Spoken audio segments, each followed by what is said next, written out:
I won the biggest lottery jackpot ever, $1 billion. The day I was supposed to pick up my winnings, my wife got kidnapped. The kidnapper, cocky as hell, started a live stream for the whole world to see. He pointed at the camera and said, "Mr. Alex, you want your wife back? Trade me that lottery ticket." I calmly pulled out our marriage certificate from a drawer. My voice was even harder than his. "Tell me, how much to just get rid of her?" On the screen, my wife Sarah was tied up in some beat-up old factory, her face white as a sheet. The comments were blowing up. "Holy crap, this looks way too real. No way this is fake." The stream went viral in minutes. As the views shot up, Sarah's parents, Robert and Karen, found out and started blowing up my phone. Meanwhile, I was just chilling with my coffee, chatting with the kidnapper. To speed things along and get him to just finish the job, I transferred every last dollar from our joint account into the streaming platform as tips. Next thing I know, my front door slams open. "Alex, what the hell? My daughter's been kidnapped and you're sitting here drinking coffee?" I set down my cup and looked at Robert. "Mr. Robert, I want to save Sarah too, but come on, his demands are insane. I can't do it." Before I could say another word, Robert grabbed me by the collar. "What's that supposed to mean? Is my daughter's life worth less than some lottery ticket?" He was shaking, eyes full of disbelief. "Mr. Robert, you know I'm broke. No way I'm giving up this ticket. But hey, don't worry, I'll make sure Sarah gets a nice funeral." Karen lost it. She pointed at me and screamed, "You piece of crap. Sarah is your wife. How can you just let her die?" I glanced at the live stream like it was nothing. Right now, $1 billion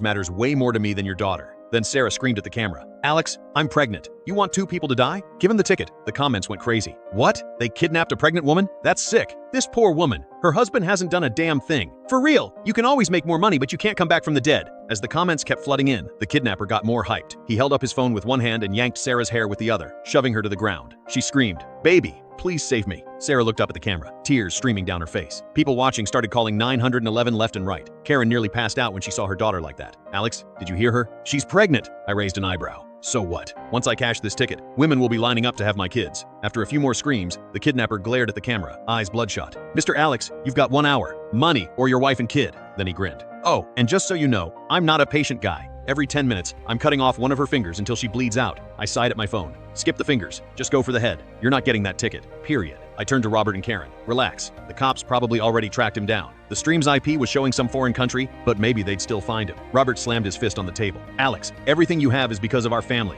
Who do you think you are, refusing to save my daughter?" He wasn't wrong. The Roberts weren't rich, but they were way better off than me some. Nobody from the wrong side of the tracks. I even got my job through Robert's connections. I was trying to think of a comeback when a bunch of cops burst through the door. Captain Miller walked straight up to me. "Mr. Alex, we can't locate the kidnapper yet. To keep your wife safe, I'd recommend you try to keep him calm." He paused and gave me a look. "Since this is being live streamed, our bosses don't want any bloodshed on camera. We need your cooperation." Before I could answer, Robert jumped in. "You heard him. Even the cops say, give up the ticket. What are you waiting for?" I cleared my throat and smirked. "Officer, sorry, but I'm not giving up that ticket. If something happens to the hostage, that's on you guys for not doing your jobs." The cops looked stunned. Click the link in my bio to get the full story for free.